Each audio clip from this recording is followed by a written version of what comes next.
Hello and welcome to Who Are You? The Babylon 5 Watchcast, hosted by two former strangers, now friends, who've gotten to know each other while rewatching a favorite show from their childhood, Babylon 5. I'm Xhafer, And I'm Laura. and today we're joined by... Ryan. Hey Ryan, how have you been? Oh, fantastic. I'm so excited to be back here to help you on your crusade. Our crusade to finish Crusade. This is the last episode for us. A very successful crusade, I think. Yeah. Well, I mean, it's finished at the very least. So, you messaged me, Ryan. You had an idea for a little cold open fun. So, do you wanna throw us the pitch here?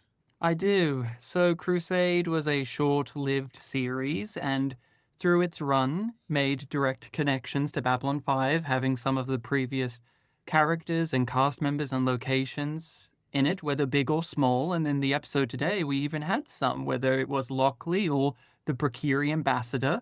And I wanted to know, out of any character from Babylon 5, big or small, major, recurring, or one-off, who would you have liked to have joined the crew of the Excalibur? Who do you think would have been a great match for Crusade?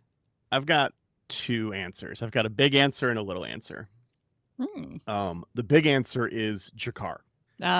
So I think Jakar could have driven a lot of story because he's back from his Outer Rim expedition at this point, per Legend of the Rangers. So we've got that kind of thing going on. So he can be like the guy who knows what's going on, kind of like Galen when we don't have Galen, but not as mystical about it. I think Jakar is going to be a lot more sensitive to other worlds and other cultures compared to Gideon, who kind of just tramples over that shit whenever it's inconvenient for him, repeatedly. So I think that would offer a fun and interesting perspective on the show. And also, if you get Jakar on the crew, you've got a chance for some more interaction with Londo. Having the two of them together outside of Crusade might take some story work to make happen. If one of them isn't on the crew, you're not going to get Londo. He's the Emperor. And so when they go to a Centauri world, Londo can be there and we can get some more banter with them and also get a real interesting perspective on Londo through Jakar at his darkest stage of his life as he ends the series. Yeah. That's my big answer. That could be really neat. My little answer, my more auxiliary character that I think would be really interesting is Talia. Huh. So we are... Which version of Talia? Well, that's the thing, is we're post-Psycor now because the Telepath Wars happened. So what version of Talia? And what's she doing there? I see her kind of installed as maybe a monitor on Matheson, or maybe not a military person, but there as a representative of the Bureau of Telepath Investigations, I think they called it. Yeah, something like that. Mostly, I think that there is a cool story somewhere in there, and I want to hear it. I don't know what I'd do with it exactly, but I think it'd be interesting. I'd like her to be gal pals with Darina. Just some gals being pals, maybe be roommates for an episode. Let them bond, but not too much. It's the 90s after all. Yeah, no, I think they could spar. Oh, yeah. Who has the huskier voice out of the two of them? Let them go. Let them husk their voices. I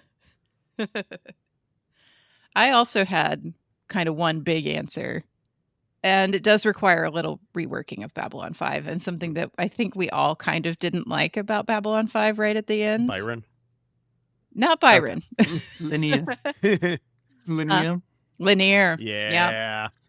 I would much rather Lanier be doing this than whatever he's doing. He could bring that sensitivity that, again, Gideon lacks when interacting with other alien cultures. He's much more curious about how others behave and really kind about it. And it'd just be so much more interesting than what they did to him at the end of Babylon 5. Yeah, that's a good answer. Lanier and Max can bond over being perverts. That would be nice. Being creeps. Lovely. Yeah. The other idea I'd had was Jakar, but I was thinking about also, he spent that time with Lita out there, and Lita's gone now, right? I think she's dead. Yeah, she died in the Telepath War at this point, I think. Yeah, if Patricia Tolman actually bothered to show up in Crusade, she would have died in that flashback episode that they had. She would have been the one that Matheson was talking to. That was the original idea. And Pat Tolman said no. And you'll often note many times there are scripts where Pat Tolman as leader would have appeared to die, and she just mysteriously was like, I'm not available for that one, Joe. Legend of the Rangers, Lost Tales, Crusade, just happened all 3 times to be like, I'm not available for that, Joe. Sorry, can't make it. Hilarious. Always wants to kill Lita. He always wants to kill Lita off. Road Good Home for gave him her. that opportunity and he took it. Yeah. Yeah, well, like Jakar could have some like guilt feelings over that or something, dealing with Matheson and with his like telepath stuff. And we could have some actually like deep plots in this show. We've tried a few times and I think we've done a very bad job. Yes. I have one answer. It's the only answer. And I've thought about it for years, and I think it would tie in beautifully with the themes of the show. I think the character would gel really well with a lot of the cast members, specifically Galen. And they're a character from Babylon 5 that disappeared without any real circumstance behind it, which is Brother Theo. Ooh. I would love Brother Theo to be a member of the crew. Yeah. Because he is someone that was wanting to travel out and meet different cultures and understand their religions. He's respectful, but also he's an asshole. Like he's a snarky guy. He's an older guy. Him and Galen could have some great back and forths because they're very diametrically opposed, and yet they're also so similar. And I think this series truly lacks, from my recollection, because it's been a while since I fully watched it, it lacks any character that actually is religious. All of the characters in Crusade are agnostic at best or atheist at most. And in this episode we're going to talk about, pretty much any discussion about culture and religion is met with all the characters rolling their eyes. And I really wish that what we had in Babylon 5, where we had many different factors of belief, whether it was Delenn who was respectful, or you had Ivanova who was spiritual in her own way, but she wasn't a true believer, but she also was, or you had Franklin, who was a man of science and a man of faith, and this series lacks really any of that. Like, oddly enough, Max Eilerson is the closest you get to a religious character with his background. Ew. But he's not a believer. He's not a believer anymore, but he was at some point. And I think Brother Theo would have been a perfect fit, and I would have loved to have seen him grapple with faith being challenged, because in Babylon 5 we never got to see that from him. We never got to see that. He was just true in his beliefs. Yeah. Most we got was with Brother Edward, but imagine if he got to see all of these different cultures die and there's not much left of them. I would love to have seen him share some barbs with Gideon and with Max. That would be fun. Yeah. Great poll. And the monastery that they had, or the I don't know my religious terms, but the group that was on Babylon 5 was like there to do, they were serious scientists and researchers and all that. And you could have them as like members of the crew, or they're a support group somewhere that Brother Theo gets communications back on, maybe we should try blah, blah, blah. Like, yeah. He could have replaced the Apocalypse box. Never replace that. It's one of my favorite things of Crusade. It's one of my unironically favorite. I love the Apocalypse box. I was so mad it wasn't the Apocalypse box that told us about the Lorcans, or at least we weren't told that. But it could have been the box, right? Maybe it was. Maybe everything was the box, Laura. Yeah, maybe it was. No, Brother Theo, great call. I mean, reaching to that same area with Jakar, that missing spirituality. I think it's interesting that we all call that as the biggest problem with this show. Yeah. Why isn't it there? Because the series is specifically dealing with religious elements throughout it all. And we don't really have anyone who's religious. I mean, Galen, kind of, but even then, not really. Like, why isn't it here? It's so weird that it's like none of them are. Yeah, it's bizarre. It's a big gap, and it's clearly glaring for all of us to come to the same conclusion independently. Yeah. I wonder what JMS was going through at this point in his life. Giving up on that. We can just blame TNT. That seems to be the thing to do. TNT's like, no religion. Yeah, None. just cut it out. Yeah. All right. Well, thank you for that prompt, Ryan. That was fun. We should get into our episode here. We've got rules of the game, our final episode of our Crusade coverage. I have a question. Yeah. Ryan, did you pick this episode on your own? You wanted this one? Okay. Yes. I wasn't sure. Yes. I wanted this one for a couple of reasons we'll pick apart as we go along. There was a couple of others I would have loved to have done, like The Needs of Earth, I think, is a genuinely great episode, and I listened to your discussion on it, and you guys didn't like it as much as I did, and I would love to debate you about that. But I like this episode a lot too, and it has some interesting facets and some, pros and cons, and it's just, for Crusade, for me, like, if there's an episode that I can at least chew on a bit, that means something, because most don't have that. Yeah. That or any of the Fiona Avery episodes I would have loved to have discussed as well, but I chose what I chose. Yeah. I was curious also, Xhafer, you told me last time this is like tied for one of the lowest rated episodes of Crusade? When I was looking at, so it was tied not on IMDb. IMDb listed as one of the best episodes of Crusade, actually.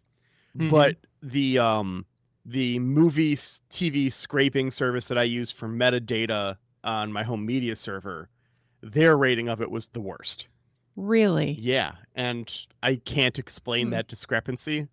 I don't know where these ratings come from except users, and why it would be one on one and different on the other. Besides, I'm guessing a low sample size makes it easier to impact. It's hard to say. Yeah. I mean, that said, they were within a full point out of 10 within each other. Because I think it was a 5.4 on mine and a 6.4, maybe a 6.6 on IMDb if memory serves, without having it open in front of me. So it's not like there's a big window here. Generally, Crusade episodes are rated higher where I'm getting my stuff from. They're almost all 7s. So I'm guessing it's so small sample size there. Someone really likes the show and just put it all 10s. Yeah. It got lumped into a Babylon 5 collection and someone just rated it 5 stars and called it good. Yeah. The name was Joe Michael Straczynski. That's who it was. Yeah. User JMS Eva. Yeah. Yeah, no, I did not think this was the worst. So I was very confused. Yeah. This was a much better episode than the last one we watched for sure. And I think also empirically the one I've taken the most amount of notes on from a number of pages standpoint. Wow. I actually hit 4 pages of notes on this one. I think I've been averaging 2 on an episode of Crusade and 5 for an episode of Babylon 5. So, yeah. Yeah. Okay, we better get into it then. Yeah. So we open Dr. Chambers and Max walking around Babylon 5, casually dropping, it's been open for a decade now. Yeah. They discuss how some things should be left in the past when they run into Max's ex-wife, Cynthia. There's a couple things here that I really like. It's almost like JMS is doing this scene at the audience to me. It's like, some things are better left in the past, guys. I know I can't do a Babylon 5 spinoff without going to Babylon 5, but please don't make me do more Babylon 5, is really the vibe that I get from this. It's also to TNT. Hey, TNT, it's dead. We can move on. Like, I like Babylon 5 too, but it's things need to go to bed now. Yeah. Tracy Scoggins doesn't need to be in the opening credits. It's okay. we can survive. But poor JMS, he won't ever have this sentiment again while writing in the Babylon 5 universe. No, we must always have B5. Yeah. From this point on. The set is so great. Like, the set is just so much more interesting to me than the Excalibur has been so far. Yeah, they're very close to the original Babylon 5 hallways. They're better lit, was my only note of the difference. The Zocalo looks pretty close when they're walking around. They get on the bridge of Sheridan's speech and stuff. Like, the sets they do a really good job with. There's only a couple that feel kind of weirdly out of place, not Babylon 5-y. But for the most part, everything felt like the station, which I really appreciated. Oh, yeah. The director for this episode, if I'm remembering correctly, was Jesus Trevino, who was a mainstay on B5. And, he knows how to shoot these sets. He knows this environment well. And so it definitely did have like we're back home. We're back. Yeah. We're back to where we want to be, and then there's no Excalibur in this episode, right? We never inside Excalibur in this episode. I think you're right. Yeah, I don't remember anything. If it is, it's so quick that it doesn't matter. Yeah. We see it outside the station a couple of times, I Yeah. think, but I don't think we ever go. I love those shots. No. We're in Max's office at the very end, but At the very end. yeah. Okay. Yeah. That's I'll right. take it back. Yeah. But it's take not it like back. the bridge or anything. Yeah. No. Enough where you can tell the difference, which I appreciate. Gideon argues with the Precuri ambassador, and honestly, like, I'm siding with the Precuri here. Gideon's just being an asshole. It's just like, oh, well, we signed these treaties, so we're going to the world. It's all like, this isn't a Precuri world. You didn't sign a treaty, bro. Like, you have to just talk. We're not even saying no. We're saying you just have to talk to these aliens and get the approval from them to go to their world. And he's being super unreasonable about it, in my opinion. Yeah. I got it. I understood his frustration. Like, that's the thing. It's from a source of, you can trace where he's coming from, but he's very angered by the bureaucracy of it all. Yeah. So, like, on paper, this world is in the Precuri's rule, but Gideon doesn't understand, like, commonwealths and, provinces and stuff. Like, what he understands is, like, you guys rule this place, so you can let me in. We're in an alliance. These guys are in the alliance. Why can't I come in? And it's like, oh, cultural values? Oh, God, that again? We've seen Gideon throughout the series struggle with people's cultural values getting in the way of the mission, which is like an interesting recurring trait to have, especially when you contrast it to, say, Sinclair, who was all about, like, let's embrace all of the people's different cultural stuff. Like, that's the glue that holds us all together, while Gideon sees it as something that's slowing down the job to save the human race. And the Precuri guy just looks him in the eyes and said, well, humanity will die then. Yeah. Oh, well, bye. Not my problem. Bye-bye. You're not even the first race we've seen wiped out from a plague in the last 5 years. Like, get over yourself. Yeah. And again, great return of that actor who always played the Precuri ambassador in Babylon 5. He was great to see him again. I popped. I was like, oh, this little weasel. Great to see him again. Yeah, he's great. Yeah, there's a lot of good stuff from the bit part players Yeah. in this episode, I think. We go to our terrible, terrible theme for the last time. Thank fuck. I'm so glad I don't have to listen to this anymore.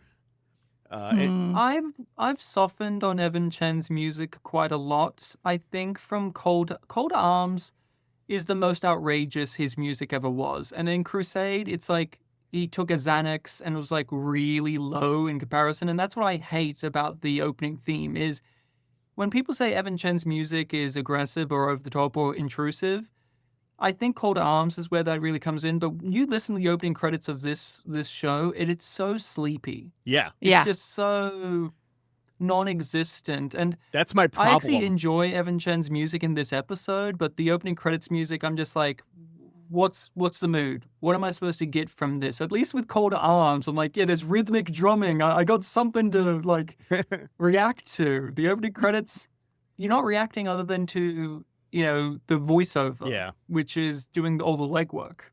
Yeah. It's a lot of work too, and I don't think it can carry above the sleepiness. Like, no. Gary Cole's doing his best, but Gary Cole and Galen Woodward, Peter Woodward.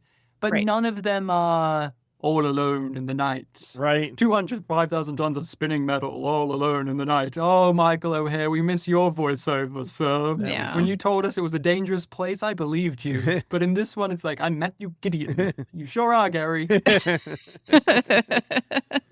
After theme, Lochley has hashed out some of this for Gideon. They agree to have dinner since all of their other plans kind of have to wait now. Cynthia needs money for Max. Presumably a lot of money. I don't know the exchange rate on 2267 credits to USD, but it seems like a lot of money to me. By the way, everyone's kind of balking when they say the amount. Yeah, this isn't 100,000 pesos we're looking for. Yeah. Like, this is something. credits has always been a weird thing to pin down how much it is. Like 50 credits a week was treated as like an extravagance of like, oh, they're paying you 50 extra credits to be a Nazi. Oh, that's so wow. But then also Sheridan, they want me to pay 30 extra credits for my quarters. Screw the establishment. That's too much. We don't know how much credits have ever been. We've never understood. Like I think in season 1. Jakar had to pay like 50,000 credits to Londo within 24 hours. And he was like, I can't get that kind of money. Oh my God, that's a lot of money. So it's always been whatever. I'm sure JMS has said on a forum somewhere, but like within all of the series, we've never known how much a credit is to our real world money. I mean, it works like hyperspace. It's dictated by the needs of the plot much more than any actual mathematical standard. Right. And with this, we drive it home that 100,000 credits is a lot because Cynthia took out a 50,000 credit loan from this loan shark, and it was 100% interest in 6 months. So it's given us like, this atrocious usurious interest. And also we kind of have time. Okay, she's had 6 months if she owes the 100,000. So she got this loan because her business went belly up because of the plague. So we got a kind of a point in time reference.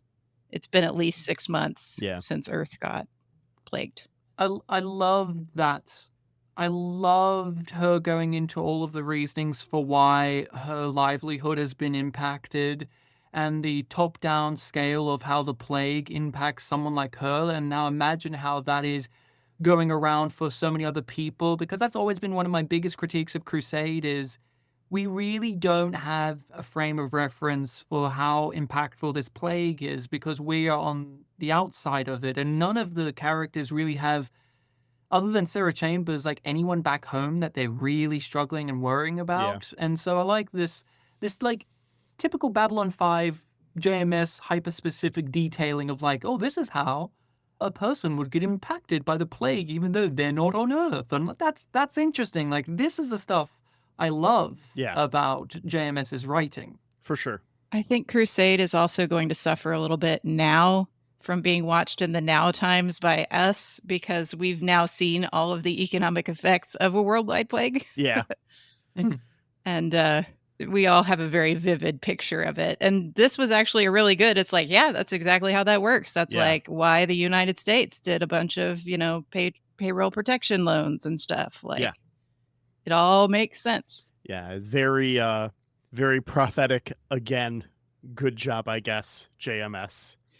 Yeah. A little too prophetic most of the time. Max agrees to pay the principal out of principal, but not the interest. So proud of that. Gideon is still indignant about not respecting other worlds' sovereignty. Rich coming from an American, I know. Backdoor talk on the second date. Seems a bit forward, though, Gideon. Didn't appreciate the tone he took there. I'm also really disappointed that their date is not in fresh air. Anybody else? They couldn't get that set. It was hallways or fresh air, Laura. Take your pick. Well, you know what? If we had been in fresh air, there wouldn't have been that silly spy bot following them around. There would have been a maitre d' trying to offer them a coffee with a little something special in it, if you know what I mean. A little something, the special coffee for Sir. Lochley has never once in a day in her life gone into a fancy restaurant. That woman's never eaten at a fancy restaurant in her fucking life. You're kidding yourself if she's ever gone to fresh air. She's eating in the mess hall. She's grabbing the whole jar of sugar and taking it with her. She's not allowed to do that in fresh air. They're like, you're a captain and all, but you can't just walk into the kitchen and take all of our pancakes. And she can in the mess hall. But who's gonna stop her? Corwin? Right. No, exactly. No, if Lochley as a character were transplanted to Earth modern day, she would live inside a Denny's, 100%. Yeah. I actually liked their banter back and forth in this scene. I didn't mind the forwardness because, from what I recall from their previous interactions, they've been forward as a dynamic. They've been very, proactive in that way. Like, never eat anything bigger than your head. The burger thing from one of the previous episodes that he talked to her about, and I like their dynamic. They're both like, we'll talk about it more as the episode goes on, but they're both like ultra professional freaks who understand one another. Yeah. I just want better for my girl Lochley. He's so mansplaining in here, and I'm just like, girl, you could do better. She has an insane line later that I can't wait to discuss. Oh, but hey, speaking of sets that we got back, Yeah. Eilerson goes to look for the loan shark goon in the Dark Star. Yeah, Babylon 5's premier goth industrial club. Great to see that back. Glad they kept the signs. I wonder whose basement those were in for 3 years. Joe's. Probably. Douglas Netter's. I like the music in this scene. I thought Evan Chen did a really good, like, sleazy, strip joint, kind of dancey, erotic feel here. I actually liked it. I thought it matched the mood very well. Yeah, I actually didn't notice it, which means it wasn't intrusive, so he must have done well. Max is here to talk to the debtor to clear Cynthia's debt, but it doesn't go according to his plan. He's hoping he can just throw $50,000 at this guy and get him to fuck off, and that is not what happens. There's lots of... Please name the debtor. Come on, do you not have I his did name not there? write his name down. Mueller? Yeah, Rolf Mueller. Mueller, because, you know, JMS loves gangsters with the weirdest names ever. You know, Trace. You remember Trace, the gangster from season 5? Or, you know, what was it? Jinx? No, Deuce. You remember Deuce? Played by William Sanderson. Like, these gangsters always have these freaky names. Rolf Mueller. Watch out, everyone. It's Rolf Mueller. Yes. So intimidated. After this, the Larkins meet with Lochley and Gideon and are real preachy. We get the gist. Basically, their xenophobic religion makes it a no-go for the Excalibur to roll up on the planet. I love these guys. They are so extra. Everything they say is just this great take on the line. And every time they say something about the most holy, they like vogue a little bit. I love it. It's a lot of fun. These two fucking weirdos. I love these guys. Yeah.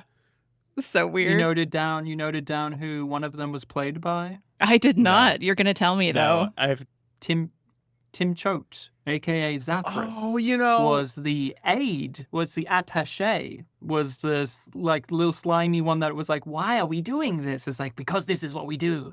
So that was Tim Choate coming back to Babylon 5 in the universe in another role. Isn't that fun? That's fun. Now that you say that, I remember his name in the credits in the beginning and going, oh, Tim Choate, yay! And then completely forgetting he's in this 30 seconds later.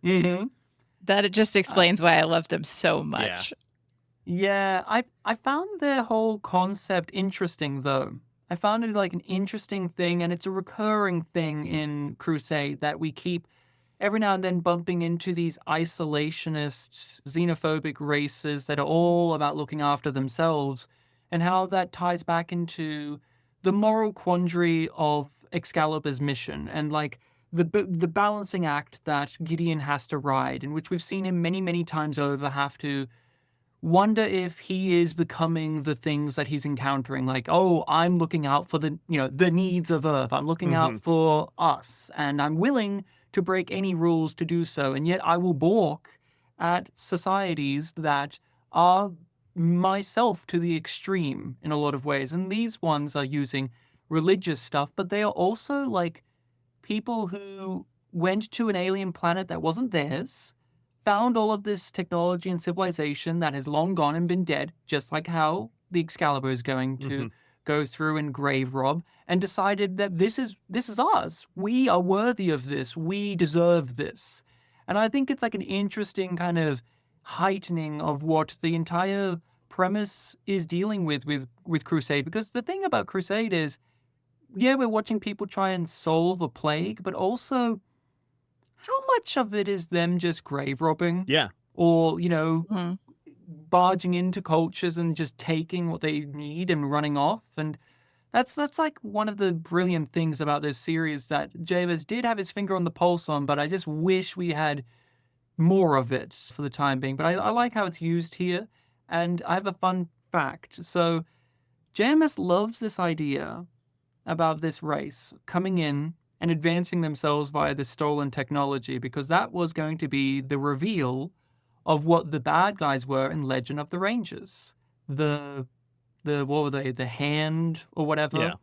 And if that series went to air, that was going to be the big twist, was they're not actually an ancient alien race. They're just some assholes who found ancient technology and pretended that they're ancient and alien. And he likes that idea. He likes this Scooby-Doo idea.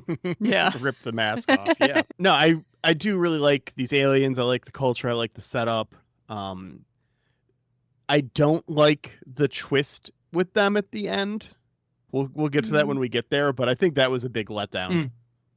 Okay. All right. So after this, Cynthia's cat gets grabbed under the threat of the poor missing... Mr. Kitty. Look, Mr. Kitten is something a sociopath would name their cat. I'm pretty sure, based on the dedication at the aware. end, that JMS named his cat Mr. I'm Kitty. aware. Yeah. It's that's an absurd name for a cat. Mr. Kitten. Got a whole chapter in his autobiography, that cat, I'm pretty sure. I need to read it still, but we don't have time. Well, we'll talk about it as we go on, but the whole history of JMS and that cat is actually one of the most heartfelt parts of his autobiography, and tragic. So, oh boy. Oh okay, man. I hope that the picture at the end of Mr. Kitty was really Mr. Kitty, right? I'm pretty sure it was. Yeah. What a great cat. Lochley tells Gideon that Sheridan is getting involved here to help with the Lorcans, but it's going to take a little bit of time, so the Excalibur is going to be at port for a few days. Gideon tries to get Lochley out to dinner, but it turns into an argument about being amongst the common folk. I want to live like common people. I want to do whatever common people do. This is where I was pretty mad. This was the mansplaining, like, oh, this is how you should be. Let's go do this thing. And then she does like hand him his ass later. Yeah. But I was well, like, I think the only fuck reason... off. Stop telling me how and who to be, you fucking idiot. The only reason she allows this to happen is because she knows she's going to hand him his ass immediately. Yeah. And I think Lochley would have shut this down very quickly otherwise. But like third space has happened at this point, right? Yeah, and River of Souls and stuff. Like, we've had all of those. So we've had Hollow Brothel Lochley on the station at this point. Mm. And it's just like, wouldn't that alone negate... I mean, Gideon wouldn't know about that, but I feel like that alone negates his point, let alone it actually not being true and Lochley just being correct and the best. But that's why it works for us as an audience if we are followers of Babylon 5. We know Lochley, we know that she would be recognized, that she is someone who goes out of her way to mingle with the populace of Babylon 5. She's very hands-on. I actually did like the back and forth conversation, though, about how they're both people of military power, and yet they think, oh, no, we're just normal people. We can just, people recognize that it'll be fine, and this whole discussion about, like, do you understand the common folk?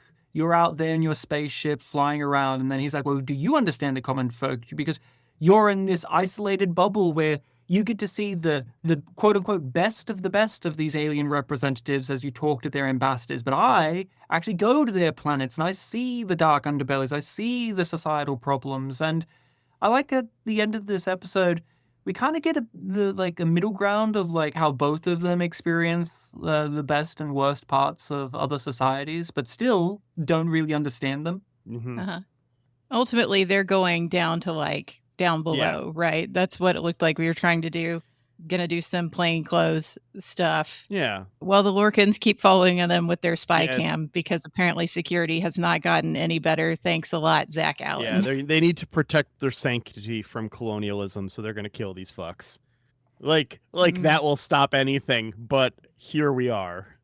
Chambers goes to Cynthia to hang out and get some dirt on Max, which is fun, as Max preps his Nerf brand disc launcher. Lochley runs Gideon to her usual Sando spot for an easy 100 credits, just making Gideon look so dumb. Yeah. She's got that need for the Arby's again anyway, Yeah, we go back to that Drazi roast beef vendor. Yeah, we actually get to see it. Like where she goes. And again, beautiful payoff to what we have talked about many times over, especially on the Discord, of just this weird running joke that Lochley eats the most fucking disgusting, absurd food ever. Like in her first episode, she's all, I'm business, I'm professional, I'm better than Ivanova, I'm here to run the station, I'm a normal person. Cut to her, in the first episode, cut to her eating spicy ribs while chugging milk and doing paperwork out in the open. That's like in the first episode.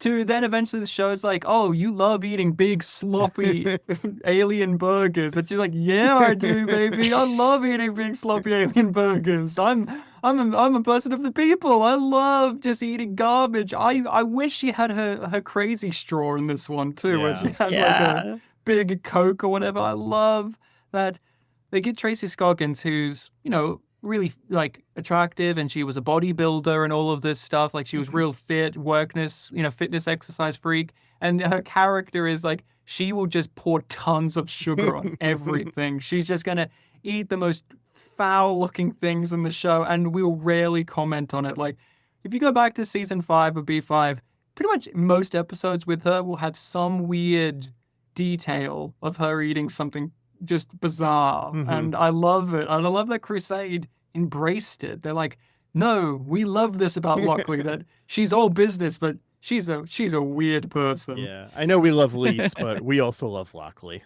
Yeah. 100%. We're Lockheads. Yep, for sure. What a queen. Yes. She just fucking destroys Gideon in this scene, and I'm here for every fucking second of it. Me too. I do enjoy that. Max hires some Drazi while Lochley takes Gideon to her private place. Is it just me, or is this where the assassin was hiding in the pilot? We've got the like weird blind thing that we saw in that weird hallway when he was trying to kill Sinclair. We've got the like pedestal thing. Like, I think this is, I don't know if it's meant to be this exact spot, but it feels a lot like that scene in the pilot to me. What a nice symmetry. They had industrial fans. Yeah. So they brought those back. This is my favorite scene in the episode. I really like this scene. I'm a big fan of when JMS writes romantic scenes, I guess, or domestic scenes. I think he has a real understanding of mature adult relationships, warts and all, wrinkles and all, just little eccentricities. I think when he stops and takes a moment to let just characters reflect on things and be quiet, because this episode is a lot of running around, a lot of quips, a lot of jokes, a lot of action, a lot of this, and this scene will get interrupted by a bunch of bullshit. Yeah. I like when it's just them sitting there quietly getting to know each other, and she's eating a burger, and you get this whole sentiment about how they're people who just have to come up with excuses to do stuff because they can't be alone in their thoughts. And I like that it beautifully captures why Gideon and Lochley would work as a couple and also not. And I like her whole sentiment of just that they get to be co-conspirators for a little while, and let's just enjoy this moment. These are the things I wish Crusade had more of, which is just characters stopping the plot and just having these moments of connection. Like, everything is terrible. Like, the human race is on the verge of extinction. Like, Earth is effectively going to be a wasteland. Everything is in the fucking shitter. And the fact that no one stops to talk about what that means to them in 13 episodes. Yeah. You're right. It's this kind of stop and moment that we need a lot more of in this show. Yeah, I mean, this is traumatic, even if you are not a human on Earth. This is trauma. It is insane that Excalibur does not have, like, a ship's counselor. Like, why do we not have a Deanna Troi talking to people every now and again about what this thing is? Yeah, and again, I'm this is part of this thing I'll talk about too, but I'm pro Lochley and Gideon as a relationship. If this series kept going, I don't know how they would have worked Lochley in, but it's actually, I think, one of the best dynamics of the show. I like them together. I like their bickering. I like their brashness. I like that they're both control freaks, but they manage to get through to one another. I think both actors carry the scenes together. I think they have chemistry, but in the most, weird of ways. But I don't know realistically how you would have that continue on in any function other than, like, it's hard enough how they do it in this 13 episodes where it's like, oh, Lochley's Star Fury just happens to be lost in space in this moment. Right. Like, that was absurd. But I was happy to see them. But yeah, like, this episode, like, I'm watching it and I'm going, Crusade doesn't have any romance.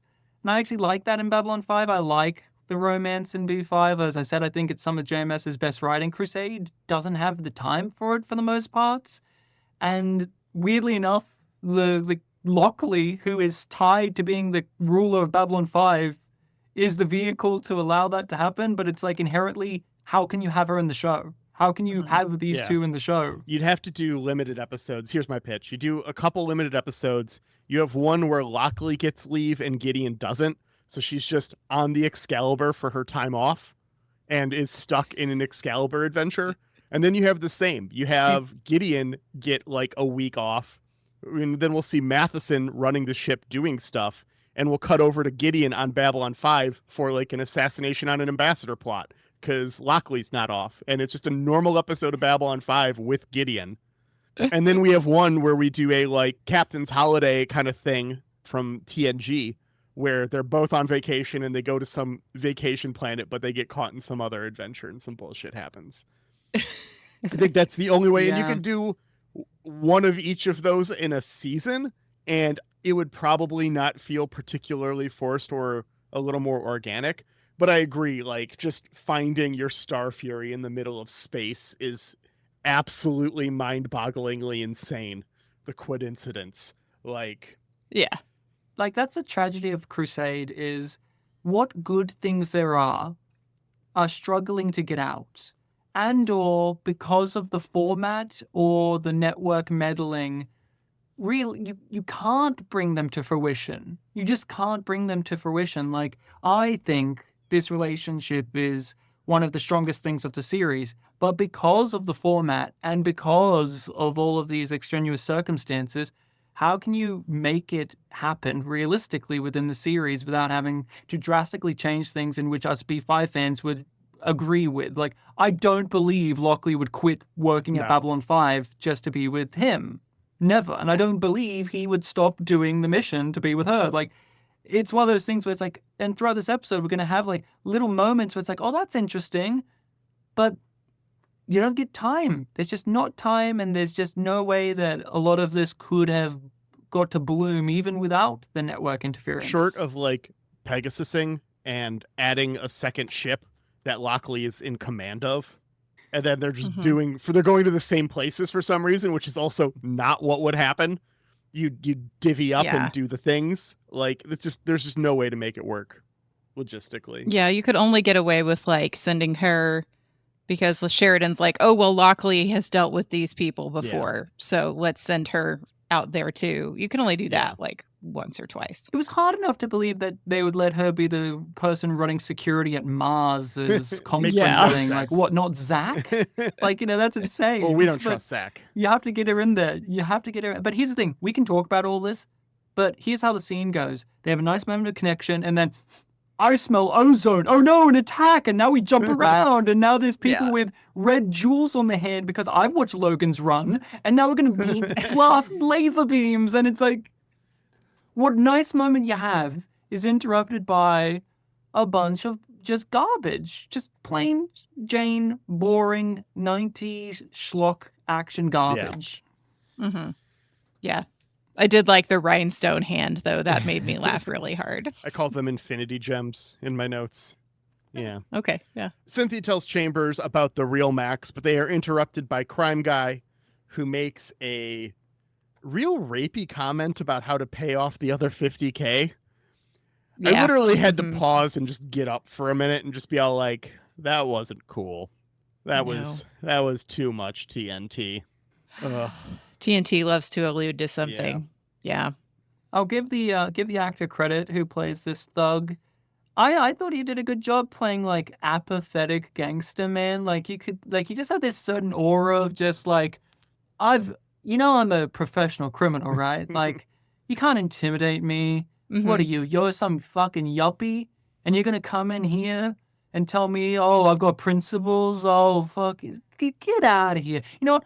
And he sells. This actor sells the goofiness of he kidnapped this woman's cats. Yeah. That's so stupid. But yet, when we actually spend time with this guy, and even in this scene, there's genuine moments of just like, he really doesn't care, and it's unsettling. And again, it's not the greatest performance ever, but I think he brings something to a very nothing role. Yeah. And in the previous episode, I had told Xhafer that I thought the most unbelievable part of the description of this episode was that Max Eilerson had found someone to marry him. She explains herself that Max was like the really smart but mouthy kid. So I guess we've all known each other since we were children, because even the goon is like talking like he knew Eilerson when they were younger, or at least he knows all about his childhood, apparently. Yeah. He can just read him. He can read who Max is just because he's so obvious. Yeah. Her description of Max is just JMS. It's just JMS. It's how he describes himself and his life. It's just JMS. It's just Max is the JMS stand-in for the series. Max and Galen are the two voices of JMS in this show. And I think that's so peculiar. I'm a Max fan, by the way. Shock of shocks. I'm pro Max. I'm HBO Max. I like Max as a character, and we'll talk about it as we get more Max material. But I like this description of him, of just like, he was a prodigy, he was academically wise, but he had no social understanding. He had no friends. He was always someone proving themselves and in competition. And so his trajectory of being a corporate yuppie makes complete sense. Makes complete sense. Like, this is someone who was almost bred to be this way. And the fact that she lost this relationship because he became a good company man, I thought that was a really good sentiment. And again, not to keep psychoanalyzing JMS, but,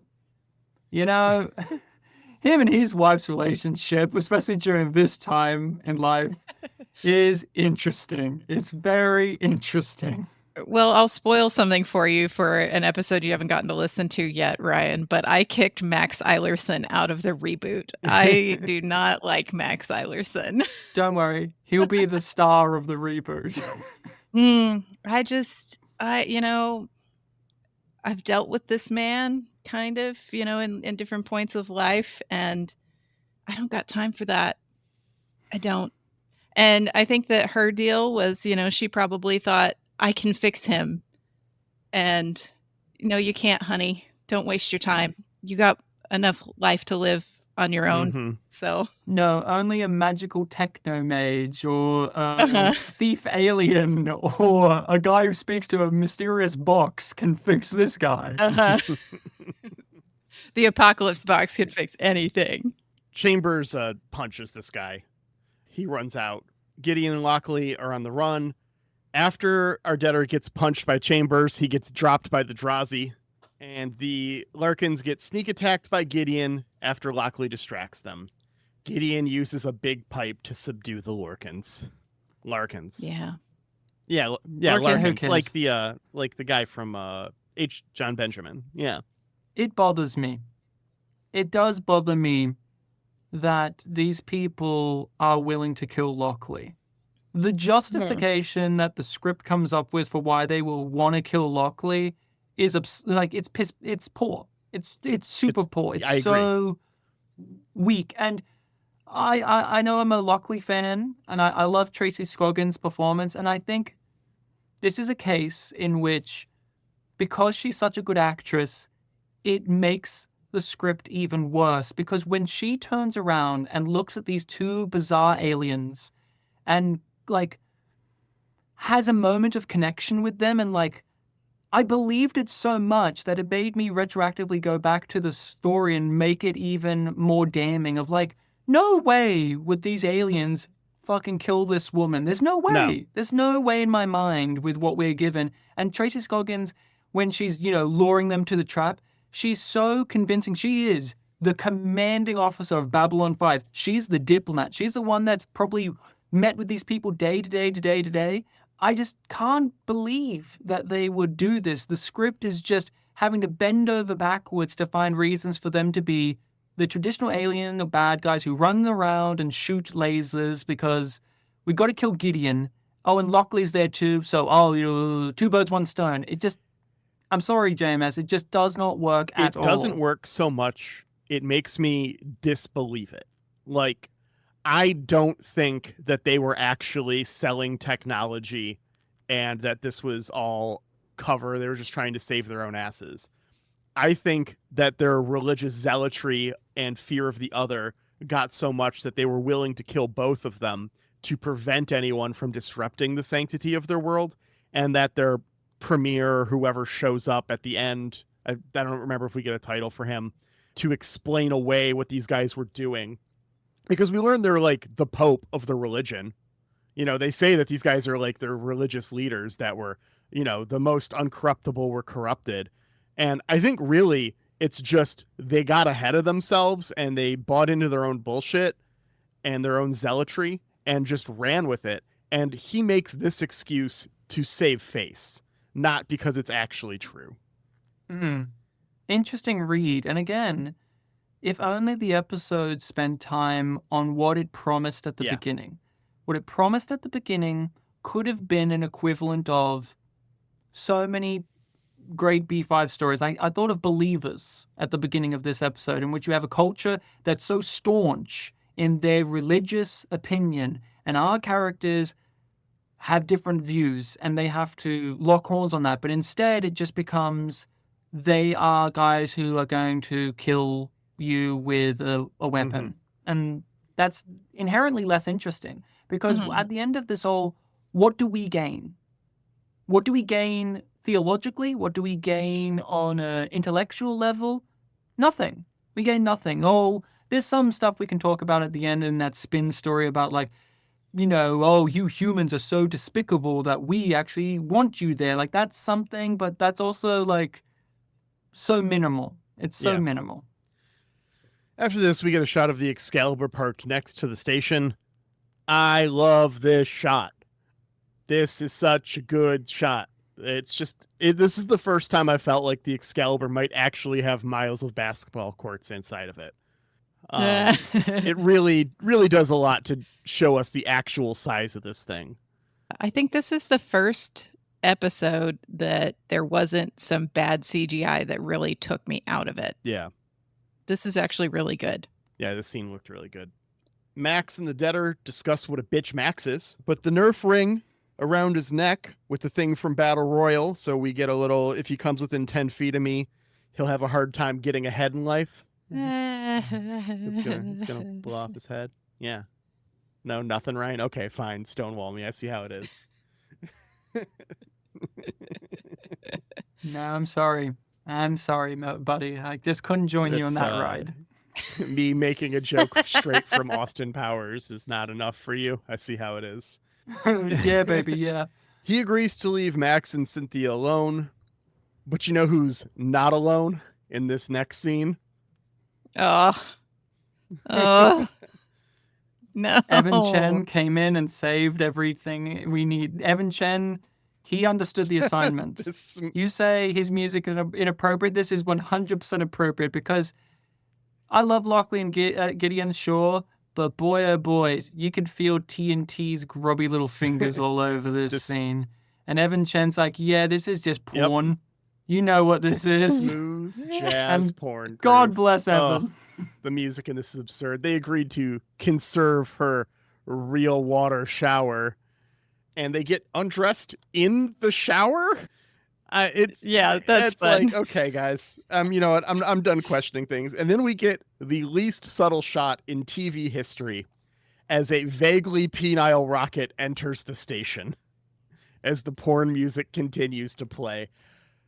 I was just laughing my ass off at this. This is just, it's so absurd. Yeah, well, maybe it wasn't such a good idea for you to sleep with Lumberg. I was so distracted by the sexy saxophone. I missed the rocket coming into the station. I had to pause this. I was laughing so much. Grab Beth, show her what had happened. It's so good. I was laughing at the Jessica Rabbit like silhouette that they had for Lochley in the shower. I was like, oh boy, this is a lot. And hey, Babylon 5 was horny as well. Like we can't just blame TNT for this either. Like this could have been in Babylon 5 as well. Like we had so many moments of weird sex stuff, pleasure threshold, the list, frictionless sheets, all from that was all from the first episode too. So this isn't like truly out of pocket, but also there's just something about it where you just know that this is a desperate last gasp of Crusade, because the whole entire episode is just fine. Here's Babylon 5. Here's Tracy Scoggins. Here's sex. Here's, I don't know, an action scene with Chambers, I guess. She can kick someone, sure. She's a tall lady. She's 6 foot tall, so let her do a kick. She was in Mortal Kombat Annihilation. Let her do some fights. She looked great. Yeah. Yeah, but this episode, as much as I like it, you can tell there's a level of okay, you want stupid, here you go. I guess I want stupid because I loved all of it. Except the sex. Cynthia and Max say goodbye. Another Larkin explains that it wasn't the religious zealotry but greed that caused them to attack the captains. They were stealing and selling tech. We've talked about this. They will allow the Excalibur to come to test their faith against the humans' extreme corruption. I do think that's a fun and interesting idea, and I hope it would have had payoff later in the series if they got to keep going. But I doubt it. I thought it was pretty funny. I know that the whole, those guys were actually the really corrupt ones and they'd been so corrupted. Now we need to test everybody else's faith. I know it's just kind of like a whitewash over this plot is actually not very good.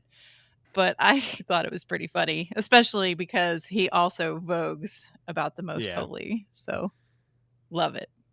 After this, Lochley and Gideon talk about their fucking. But they remain married to their work, so while it was fun, it's not going to work long term.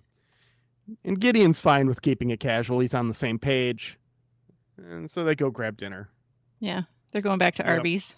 Yeah, and maybe something else too. So you if never there's know. time for dessert. Yeah, hint, hint, wink, wink, nudge, nudge, say no more. Yeah, get the lights how I like them, Stephen. That classic phrase from number 1. Hey, where's number 1? She should have been in this episode too. Where are my friends? Where's Dr. Hobbs? Maybe she has an opinion on the virus. Again, I liked how this conversation was handled. After all of the absurdity of that sex scene, I like that there was a moment of just, hey, come here, Gideon. I just want to lay down the ground rules of just I'm not in for a relationship right now. And the absurdity of her being I don't usually move this fast. Coming from the woman who married Sheridan. Yeah.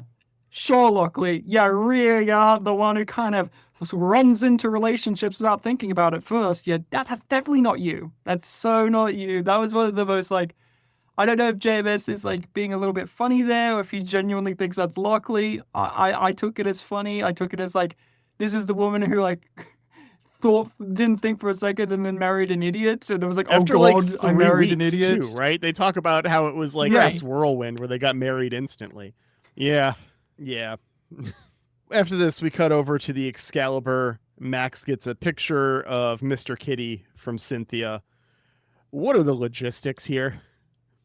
Was this a fax? Oh, yeah. Was this an actual photo that came from FedEx? How the fuck does this arrive to Max? I've got logistics questions. He gets mail. It's there's a person whose job on the Excalibur is to go hand out all the paper mail that they somehow get.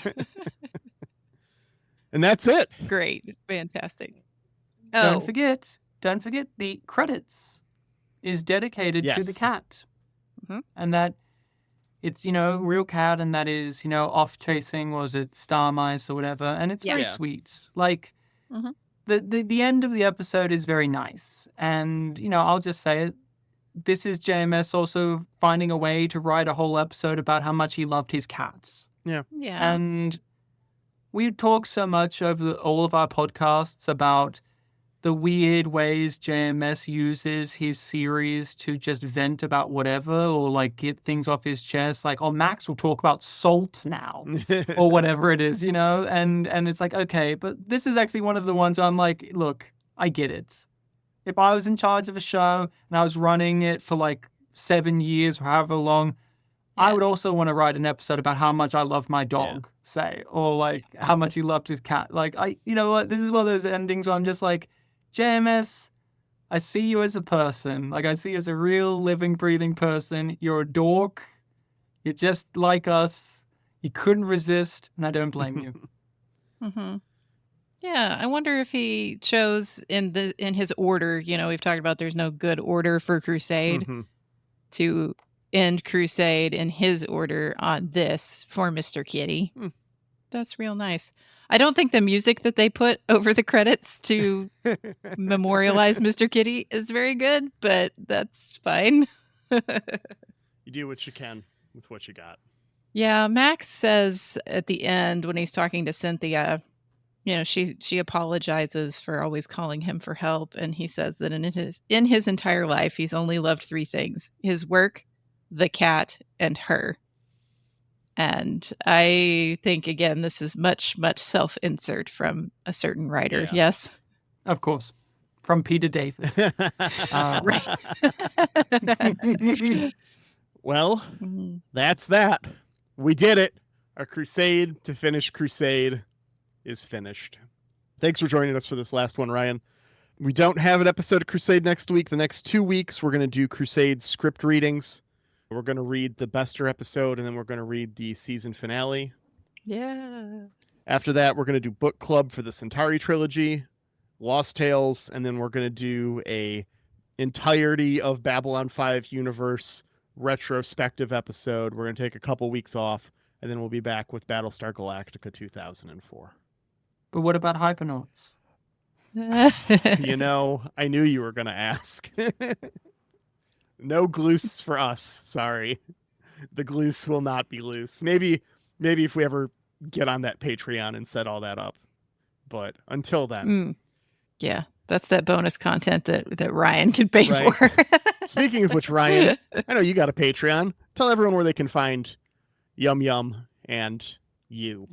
Well, thank you so much for the seamless transition.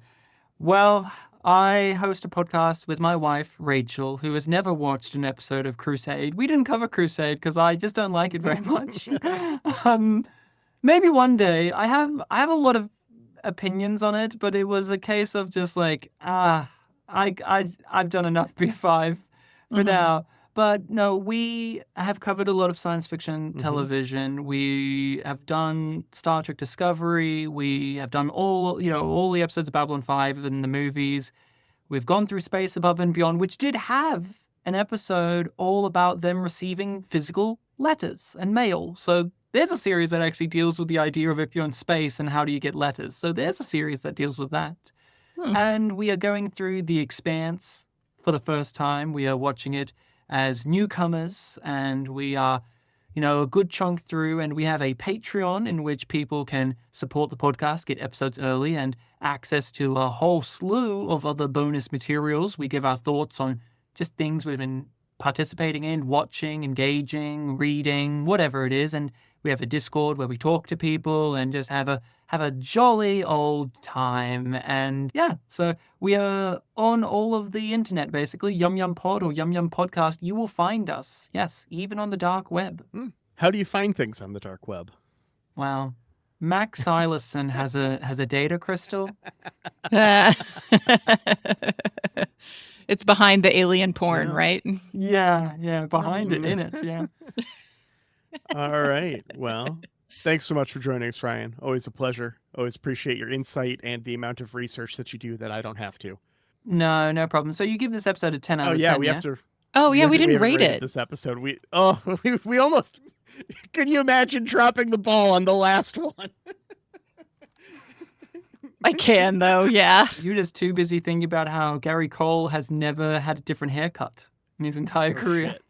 It's true. He's still got the same haircut now. Like, if you Google him. Wow. Okay. Well, that's going to live rent-free in my brain for a long time. I would give this 3 out of 4 main guns firing. I did enjoy this episode. This was a lot of fun. I think the blunder here is I don't think it goes far enough. I think just with one line, a here or there, we could have made this episode a little bit better with just a little bit more explanation for why the aliens are doing what they're doing, or maybe being a little bit more harsh and bringing the criticism of Gideon to what they're doing in line, making it just a little bit clearer that's what's going on here. And this probably would have been even higher for me. But as it stands, 3 out of 4 main guns firing. Yeah, I'm going to go ahead and give it 4 because I had a much, much, much better time than the last 2 episodes we watched. And I could not stop laughing after the episode was over about Lochley and her roast beef sandwich.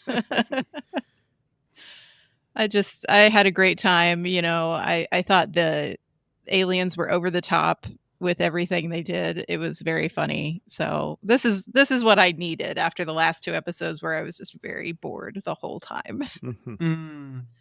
It depends what you want out of Crusade, isn't it? Because I think you and I want different things out of the series. Like the last 2 episodes you covered, were they the Fiona Avery written episodes? Were they like the Well of Forever and the other one she wrote with Darina's people?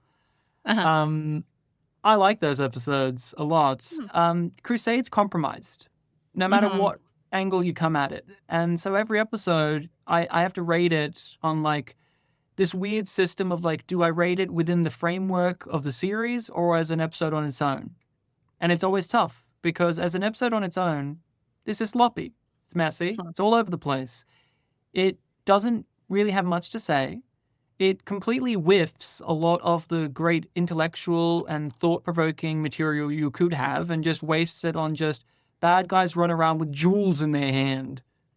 I would never recommend this episode to anyone. But in the framework of Crusade, it's goofy and fine, and it's got great character stuff. I love the character stuff. And we didn't talk about it too much within the episode, but I actually liked Max's story.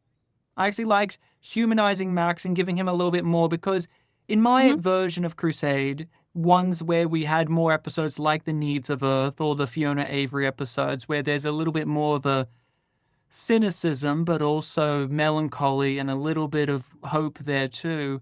Max is the character Crusade would have. I like the idea of Max. I like the performance of Max as like this heartless corporate stooge who through the course of the adventures will offer a counterpoint that many people would offer. Like one of the things is, why is this ship always taking detours? Don't you have to focus on the mission? And Max is the character that vocalizes that, but to a degree that is like narcissistic and mean, but also he has a heart underneath it all and he evolves and changes. And like in the course of the series, he could have been, you know, one of the big characters of like, look how much he evolved and changed. And I thought this episode did a good job with that, where he was sweet, but still a prick. Like it didn't compromise. Like, you know, sometimes when you see like, oh, this guy's a prick, but in this episode, it's a very special episode where we make sure you know he's a good guy because he had that. He's still a prick at the same time, so I like the balance. So I give this one a 3 out of 4 as well. I think it misses it. I just wish Crusade was more brooding and dark, and I wish it was more like episodes like the Fiona Avery ones where the characters are like, you know, I'm a gambling man and I talk to an evil box and or I'm a techno mage who underneath all of my bravado, I'm lovelorn and, you know, I just, you know, I and all of that. And instead you get episodes where it's like Dr. Chambers, who should be the most important character in the series, by the way, the doctor, she's here too to kick. Yeah. To kick. Final trivia fact to end on. I don't know if you've talked about this, but the actress who played Sarah Chambers is really tall. She's 6 foot or 6'1". And that was a problem for the production. Because I don't know if you're aware, but in a lot of productions, they don't like women being taller than the men. Yeah, so I've heard that's a thing. So if you go back and watch Crusade, enjoy how they had to find ways of hiding her height. That's why so often she's sitting down or in the back of the set or crouching or on the TV screen or by herself. And it makes her character feel like she's not in the world. She just exists inserted. Isn't that strange? I've never seen a production have to do that before, but Crusade, like with every other weird thing it has, it's a unique snowflake. See, Xhafer and I, having met in person and had our partners with us, Xhafer knows how much taller I am than my husband. I've seen photos. I've seen photos, true. and I'm like, are you really tall or is he really short? It's a little of both. No, I'm kidding. He's not really short. He's very average, but I am very tall. So if you were in this show, sorry, you'd have to sit. Mm-hmm. Sorry, you'd have to crouch. You would have to be on the TV screen. But this is a real thing for me, Ryan. Like, I feel a subconscious thing from the world that I need to be smaller. And I hate that. And I hate that they did this to beautiful Margene Holden. That is so awful. Fucked. Just say it's just fucked. Awful. Yep. We're an explicit podcast. That's Crusade. Yeah, that's TNT. That's Crusade. It's fucked. There's the title. Nailed it. All right. Well, with all that said, we've just got a couple other things. Thanks, Jeremy, for our lovely theme music. You can find more of Jeremy's work at jeremysiegel42.bandcamp.com and on streaming services as Nuclear Jaguar. And thanks to Angry Duck Time Machine on Instagram for our podcast artwork. Thanks, Aaron, for editing this podcast, and thank you in anticipation for editing the script readings, which is going to be a fucking nightmare. We'll keep it tight, man. We'll keep it tight. Can we? I believe in us. Can we? We'll find out. And thanks, listener, for being here with us. If you want to reach out and share any thoughts on Crusade, I know you've got them. You can send an email to whoareyoub5@gmail.com or join us in our Discord. It's a great, lovely group of people. And Ryan is also there. We'd love to hear what Babylon 5 as a whole series means to you for our series recap. So shoot us an email or a Discord message with that. And we'll read that when we do that in a month and a half or so. Yeah, and feel free to argue which is worse, Crusade, Legend of the Rangers, or The Lost Tales. There's only one correct answer, and it's mine, which is The Lost Tales. I haven't seen Lost Tales in a long time, and I honestly think I'm going to agree with you. I haven't done my rewatch for this yet, but I do believe I'm going to think it's the worst thing. I was talking about this the other day. It feels like it's just green screen sometimes. I remember profound disappointment when it came out in college. That's the only thing I remember about it. I remember Sheridan's in it at one point, and profound disappointment. It's Sheridan and Galen. Yeah, apparently. I don't remember the Galen part at all. Crusade. And the Lochley, and Lochley's there too. Cool. Well, we'll see you next week, Internet. Bye.